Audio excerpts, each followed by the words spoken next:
aad iyo aad ayaad u mahadsan tahay malafkaas nisa inaan xiro ayaan jecelahay isna oo aan kaga gudbo su'aalo kooban oo dheeraad ka ah afartii mawduuc ayaan hore u soo sheegay kuwaas oo ka kooban kuna saabsan marxaladda siyaasiga xaaladda gobolka iyo kiis muhiim ah oo la xiriira ciidan dawlad Soomaaliyeed dhalinyaro Soomaaliyeed oo loo diray dalka meel ka baxsan oo la sheegay in la soo tababaray muddo ku siman sanad in ka badan maqan waana ciidan Eritrea loo diray dhalinyaradaas Eritrea loo diray nabad sugidda qortay sida xogteeda aan hayno nambarkooda ma inoo sheegi kartaa hay'adaha khusaysan la markeeda sheegi karto laakiin nabad sugidda qortay أنا هذا لمبر كود إنا شغنا ومحل سارني. أوكي. إلتريا لقي صح؟ ورن. وحلو تابره إن لا شغنا دولة الصومالية هكا جيستي إيو تابرنس والدولة داس إلتريا كعاوس مثل دولة كلادين كعاوس. ما فاهمين سواش. هل كان لقي عيدنك؟ يلا إلتريا عالم كويسان حرير لا لهين وودن قادنسن سياسة دهان. إن الدورتان Eritrea idinkoo heli kara dalal kale maxay ku dhacday horta marka adiga baahi qabtid cid ku seenaysa laga qaataa anaga baahidan qabnay waxay ahayd in ciidan loo tababaro marka dawladii kale noo tababaray waxay Eritrea uga duwan tahay ma jirto Eritrea waliba ina taqaanaan u maleynaya dawladaha ugu tababarka fiican ay ka mid tahay military ciidankii loo geeyay ina tababarka ugu fiicnaa bay siiyeen iyo aqoonta ugu badnaa bay siiyeen waxayna noqon doonaan ciidamada Soomaalida la soo tababaray kuwooda ugu tababarka fiican bay ka mid noqon doonaan 5,700 tiradaas inay tahay oo qaybo kala duwan ciidanka isugu jira saxba aniga hadda tirada inaan confirm gareeyo shaqadeeda ma aha maxaa la baray ciidanka waxaa la baray qaybo kala duwan oo militariga waxaa loo tababaray tababar aad iyo aad u sareeya waxaa lagu tababaray hub kala duwan waxaa loo tababaray jir ahaan waxay noqon doonaan askar dalka Soomaaliyeed oo ah hanti ay u ay doonto sanado farabadan ay u ay doonaan saddex galka gobolka Geeska Afrika marka laga hadlayo waxa soo baxay markii uu bilowday November 2020 dagaalkii gobolka Tigray ee Ethiopia ka dhacay in ciidankaas loo adeegsaday dagaalkii waqooyiga Tigray oo ay ka dagaalameen baadhame horta warkaas waa ka xumaa inaan dhaho waxa faafiyay Tigray iyo kuwa Tigray u shaqeeya Soomaaliya jooga dad siyaasiyiin jira oo Soomaaliya jooga oo Tigray shaqaalo ah Tigray maxaa loo jeedaa warkaas yaa faafiyaan kala hadlayo aniga ciidamada Soomaaliya dagaalka Tigray ka qayb galay soo sheegaysid naam warkaas waxa faafiyaan ku yiri waa Tigray iyo wakiilada Tigray ee Soomaaliya jooga number 2 regionka waa taqaanaadii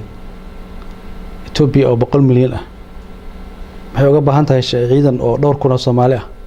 way ay ugu baahan tahay hal habeen bay qorataa 200 kun oo askari hal maalin bay qortaan 100 kun oo askari hal maalin qortaan horta xataa aqliga bini'aadamka ka soo horjeeda in la yiraahdo dawladda Ethiopia waxay u baahatay dhowr Soomaali ah oo tababar loo sameeyay u baahatay aqliga caadi ka soo horjeeda number 3 hal askari oo ciidanka dawladda Soomaaliyeed ay u dirtay Eritrea oo tababarka military u aaday hal askari oo ka qayb galay ma jiro waxa intaas kuugu daraaya xataa xeriyahooda kama bixin magaalooyin kale oo Eritrea xataa ma tagin ada xaqiijinaya Fahad Yaasiin ah oo taliyada nabad sugidda ah oo malafkaas hal askari oo ciidanka Soomaaliya oo tababarka ugu maqan oo xataa magaalo kale oo Eritrea aaday ma jiro iska daa wax kale dagaalna kama qayb galin loomana baahnayn waana war 100% xaqiiqo ah dadka faafinayna way ogaayeen inay been sheegayaan dad badan oo caabanayo hooyooyin iyo aabayaal ah saxaafadda waa ka aragtay waxay ka cabanayeen hadda warbixin khaldan la siiyay waa waarid maxaa u la hadla weydeen waa la hadalnay waa la xiriirnay ilmahoodan la soo hadalsiin kulligood ilmahoodan la soo hadalsiin ciid kasta waaridkood bay la soo hadlaan siday u leeyihiin nin walba waaridkiisa telefoon soo diraa dad dhintay waa jiraan oo askarta kamid ah oo ama tababar ama meel kale si kale u dhintay fiiri aniga faylka ciidanka mas'uul kama ahayn dad baa mas'uulka ah ciidanka military waa ciidan horta nabad sugid ma aha marka xogahooda qaar oo tafaasiisha ah aniga inta siyaasiga adiga weydiin kartaa wax dagaal oo ciidanka ay ka qayb galeen ma jiro abadan hal askari kama qayb galin Fahad Yaasiin nisa ayaa soo hogaamisay xog badan oo dalkana wad haysaa ku wajan amniga dalka gaar ahaan al-shabaab laakiin inta al-shabaab gaarin waxaan codsan lahaa siyaasiyiinta Soomaaliyeed inay kala saaraan ajandaha siyaasiga iyo ajandaha qaranka. حاول تشيدا ciidan Soomaaliyeed in la dhiso waa ajanda qaran. يا كسور تشيدا ciidankan waxa loo dacaayadeynayo oo beenta looga sheegayo oo waalidiintaas caloosha looga soo tuurayo oo loo dhibaateynayo dad mas'uuliyiin oo Soomaaliya baa sameynaya. haddaad og tahayna maanta madaxweyne Maxamed Abdullaahi Farmaajo markuu xilka wareejinay xil wareejintii buu ku daray ciidankaas maqan tababar bay u maqan yihiin madaxweyne la wareeg. maanta madaxweyne Xasan Sheekh wuxuu haystaa fursad qaali ah oo dahabi ah oo dalkana dib uga shaqeyn karo amniga dalkana uga shaqeyn karo waana wixii asaga ka horeeyay oo la qabtay madaxweyne kastana wixii hore loo qabtay waa inuu sii anbaqaadaa. marka runtii dadkii ka shaqeynayay ciidankaas dagaal ka qayb galay iyo kan bay sameeyaan markii ciidanka waddanka yimaadaan ay arkaan way yaxyixi doonaan. qodobka labaad oo muhiimka waxa waaye dowladda Eritrea taariikh siyaasadeed oo muddo dheer jirta naga dhaxayso. waxay aaminsan yihiin xorriyadooda inaan ku caawinay waana run. waxay aaminsan yihiin istiqlaalkooda inaan kala shaqeynay jiritaanka dowladda Eritrea aan kala shaqeynay. sababta ay ciidanka noogu dhisayaan waxay aaminsan yihiin shacabka Soomaaliyeed wanaag ay u hayaan iyo kalgacal ay u qabaan bay u siinayeen. laakiin waxa la aaminsan yahay in systemkii farmaajo nabadii nool ee dowladda Soomaaliya xilliga jirtay afawarkii xiriirkiisu inuu halkaas ku ekaanayo sababtoo ah dad badan oo ay kamid yihiin madaxda hadda xukunka joogtaa marar badan waxay ku eedeeyeen afawarkii inuu kaliya talisnimo ku abeerayo Soomaaliya. waa maqashay sax afawarkii inuu kaliya talisnimo ku abaabinayo Soomaaliya. hadda yaa dhahayo warkaas oo kuwii Tigreega dhahayo laakiin madaxweynayaal hore ayay waa dadkii Tigreega u shaqeynayay oo beentan faafinayay. aniga waddanka kale sida loo maamulo inaan farageliyo xaq boo ma lihiba. aniga waxaan xaq u leeyahay inaan ka hadlo dalkayga maxaa maslaxa oo aan dalka ka heli karaa. dowladda Eritrea waxay noogu deeqday inay ciidan Soomaaliyeed noo tababarto. way ku mahadsan yihiin salaam baan waliba siinaynaa. rajada ka qabtin ciidankaas Soomaaliya ku soo laabtaan faadahaan inta lag waa ku dhawaaqay madaxweyne Xasan Sheekh ku dhawaaqay madaxweyne Maxamed Abdullaahi Farmaajo uu ku dhawaaqay inuu ciidanka kala wareegay waana la keenayaa ciidanka waana ayagoo tababaran oo faa'iideysan oo sababtaan ku leeyahay markay ciidanka waddanka yimaadaan ayagoo waji gabax bay joogi doonaan siyaasiyiintaas. markaad eegto khibradda aad u leedahay al-shabaab iyo hay'adda amniga aad ka soo shaqeysay iyo shaqada dheer ee aad muddo 5 sano ah gacanta ku haysay ee dowladda federaalka ma isleedahay waa la gaaray xilligii wada hadal ay gali lahaayeen dowladda federaalka iyo al-shabaab. taa walaal waa policy dowladeed. aniga hadda aanun xil dowladeed haynin inaan ka hadlo munaasab imahan waa in dowladda Soomaaliyeed ay fiiriso maslaxadeeda intay ku jirtaa ma inay la hadashaa ma inay la dagaashaa oo institutionadu ay ka shiraan oo la daraaseeyo oo la qiimeeyo. haddii farmaajo aniga hadda meel aan ka hadlo hadda mawduucaas ma joogo. haddii farmaajo soo laama la maxay kaga qorshaysnaa qorshaan ka dejisan lahayn qorshahaas aan ka dejisanaa hadda kadib baad dejin lahaydeen soo idin degsanaa. maayda al-shabaab iyo mawaadiicdeeda waxay ka mid yihiin ajandayaasha ugu waaweyn dalka laakiin hadda ma rabo inaan ku dhaw waa la hadli lahayn lama hadli lahayn ma rabo inaan ku dhaw. waxaan rabaa inaan ku weydiiyo haddii dowladda federaalka ee madaxweyne Xasan Sheekh hogaaminaya maanta uu xil ku soo bandhigo khibradaada wali inaad caaboon tahay oo dhalinyaro tahay Soomaaliya ay ku baahan tahay sida aad ii sheegaysa ama aad aaminsan tahay ma isleedahay xilka waa qaban kartaa haddii xil lagu soo bandhigo armuusan ii soo wadinba haddii lagu soo bandhigo damiirkayga iyo habka aan u shaqeeyo iyo sida aan siyaasad ahaan uga fakaro oo aan siyaasadda uga shaqeeyo kuma saleysna haddii xil lagu soo magacaabo maxaa sameynaya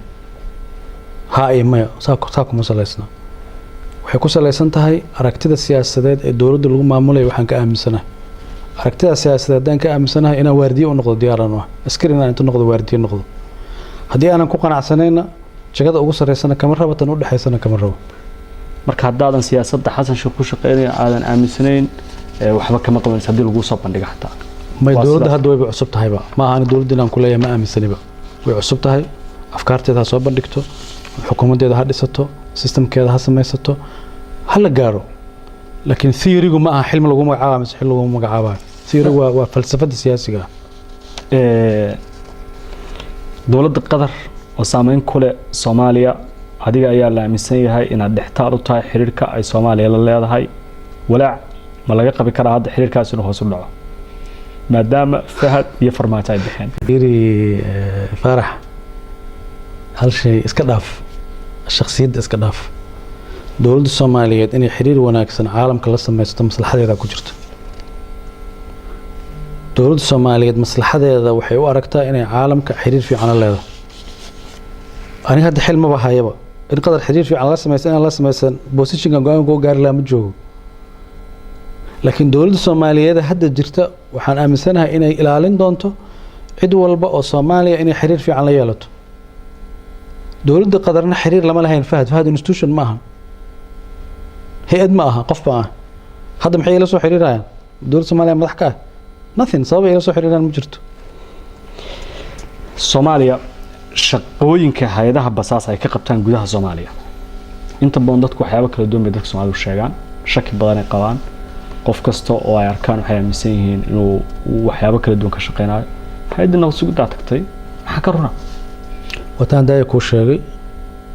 waana mid hadda aan ka cabsanayo run ahaantii aad uga cabsanayo aadna uga murugeysanayo waddanka Soomaaliyeed sirdoonka ajnabiga baylah baan u ahayn haddana waxaan ka baqayaa waa in baylahdii lagu celiyo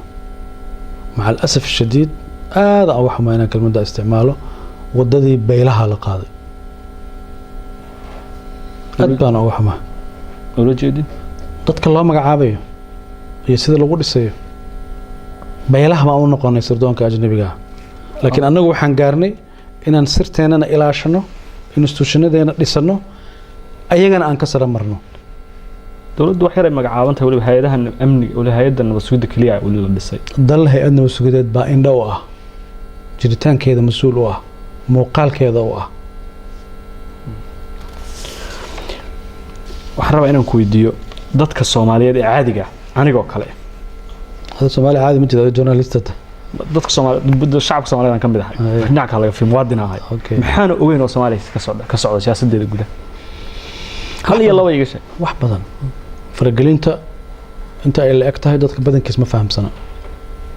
fargelinta Soomaaliya lagu hayo aad bay u sareysaa dowladdii madaxweyne Maxamed Abdullaahi Farmaajo 5 sano iyo xogaagii oo madaxda ka ahaana waxyaabaha uu ku guuleystay waxa kamid ahayd Soomaalida iyo dadka dhibka ku ah inuu isbaray dowladaha Soomaaliya danaheeda aan ka shaqeynayna inuu baray waliba u magacaabay dowlad hebel iyo dowlad hebel yiri dadka Soomaaliyeedna indhahooda hadda xoogaa yar oo furmay oo ay fahmeen yaa maslaxa u ah yaana maslaxa u ahayn dan si kale kuugu dhigo caalamka dowladaha ka jira marka ay Soomaaliya fiirinayaan saddex xeer waa qaar dana yar oo sahla oo aan strategic ahayn bay ka wada hadlaan mayna dhamaataa qaarna mustaqbalka jiritaankooda waxay ka arkaan hadalkaas fiican u dhageyso mustaqbalka jiritaankooda waxay ka arkaan Soomaaliya daciif ah Soomaaliya security ku fashilantay Soomaaliya qallaas siyaasadeed ku jirto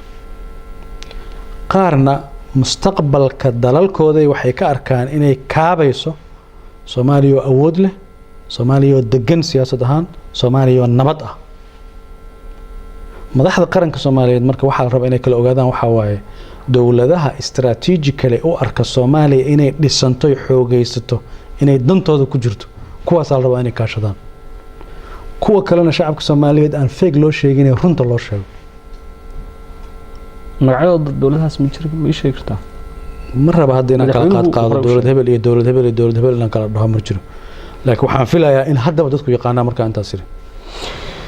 waxaan rabaa inaan ku weydiiyo su'aal ka mid ah su'aalihii qubanaha ahaa oo u dambaysa danaha Soomaaliya laga leeyahay aad u waaweyn yihiin sida marar badan la sheego mid ka mid ah ku soo qaadaya waa malafka ama faylka Ethiopia iyo Masar ilaa iyo intii Soomaaliya ay xornimada qaateen labada dawladoodba waxay ku lahaayeen saameyn siyaasadeeda gudaha iyo xaggeeda amniga iyo faragelintaba waan ku lidisku adanahooda biyaha wabiga Niilka waxa isku hayaan labada dawladood ee Ethiopia iyo Masar oo ah laba dawladood waaweyn oo Afrika labadan aan ku wada jirno midowga Afrika midna aan ku wada sii wada jirno Jaamacatul Carab dawladdii aad adigu taliyaha nabad sugidda ilaa agaasimo madaxtooye ilaa agaasimo ku xigeenaysa ilaa la taliyaha amniga qaranka ee madaxweynaha aad ahayd waxay wadaay iyo xulafo dhow la ahayd Addis Ababa Ethiopia doorkii Masar miyaad lumiseen markaad xiriirkaas sida ka dhigteen waxaan fahamsaneen maxaa isa saaray Masar waa dawlad علاقة في على رأس ما يصنعه xiriir fiican la leeyahay mid culture mid siyaasadeed mid dhaqaale mid saaxiibtinimo Ethiopia inta kala la sameeysanaa maxaa isa saaray hadii dawlad hebel la salaamo dawlad hebel la diray way isu saaranta masarna saaxiib baa la noqonaa Ethiopia saaxiib baa la noqonaa danta Soomaaliyeed meesha ku jirtaana mar walba laga shaqeynaayo oo la iska kaashanaayo laakiin annaga Soomaaliya waa inaan ka ilaalino dawladda madaxweyne Maxamed Abdullaahi Farmaajo uu ka ilaaliyay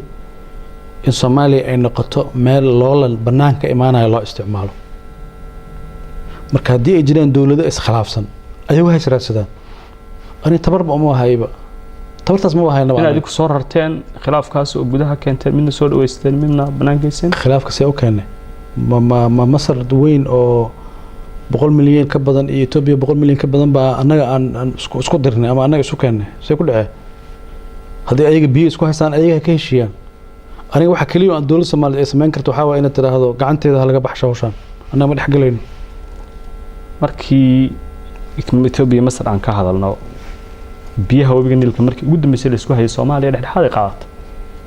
hadaba mowqifka taariikhda Soomaaliya waligeed arrimaha dibadda ka qaadan jirtay dawladihii Maxamed Siyaad Barre markii carabtu iskhilaafaan ma dhaxgali jirin Masar markii carab oo dhan goysay dawladdii xilligaas jirtay Masar bay xiriirka u haysay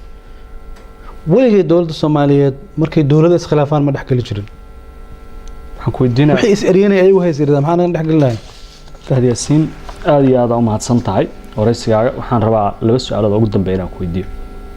5 sano iyo bilo aad ka soo shaqaysay agaasimo madaxtooyo ilaa iyo la taliyaha madaxweynaha amniga qaranka ugu dambeeyay ilaa taliyaha nabad sugeed shaqadii aad qabatay ma ku faraxsan tahay wax ka khaldamay ma jireen waxaas leedahay halkaas ay marayeen maanta way fiicnaan lahayd inaan sii wada ma jirto wallahi horta marka koowaad hadda anaga waxaan ku shaqeynaynaa barnaamijka madaxweynaha oo ummadda Soomaaliyeed ay ku dooratay barnaamijkaas aan fulinaynay xukuumadda fulinaysay hay'adaha kala duwan ee dawladda ay fulinaysay barnaamijkaas barnaamij dhameystiran oo dalka meel gaarsiinayo ahaa intii hadda 5 sano ay barka ahayn shaqo aad u wanaagsan wadanka loo qabtay bini aadan baa leeyahay wala khaldami karaa aniga hadda gaar ii weydiisay institution jooga bini aadan baan ahay waa khaldami karaa waxna waa hagaajin karaa waxna waa khaldami karaan laakiin 5 sano ay barka bacdi oo xilal kala duwan soo qabtay waxaan ka soo baxay anoo laba shay soo helay aqoon iyo khibrad dalkayga aan u yeeshay dadkayga aan u yeeshay Soomaaliya aan u yeeshay oo aniga ii korortay anoo caafimaad qabana waa ka soo baxay wax cudur qabin marka cilmi iyo caafimaad ma soo kororsado wax aad dhigi kartid alle waxaasi maanta cafis baa u baahanta shacabka Soomaaliyeed inay weydiisatid ma jirta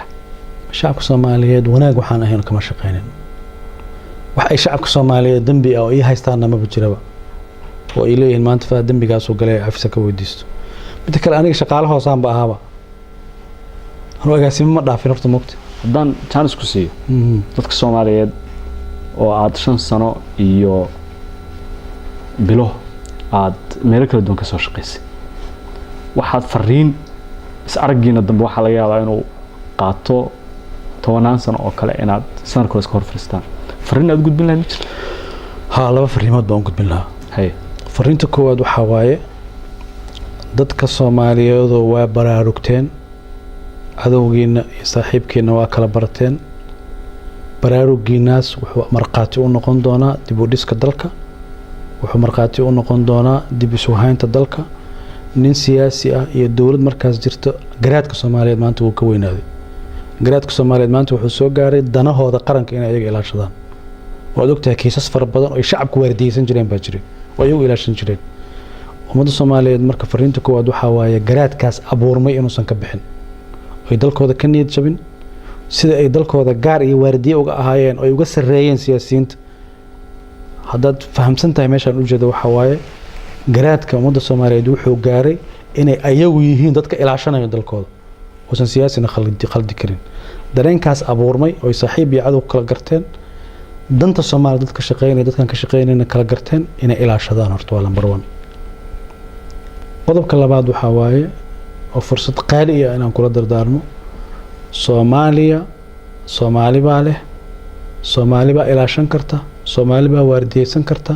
maalinta aanu annaga isku tashanno baa waxa naga dhimana dhameystiran karnaa dadka Soomaaliyeed markay aysan ku mashquulin faragelinta intee la eg tahay faragelinta xagee ka timid way jirtaa way qodanta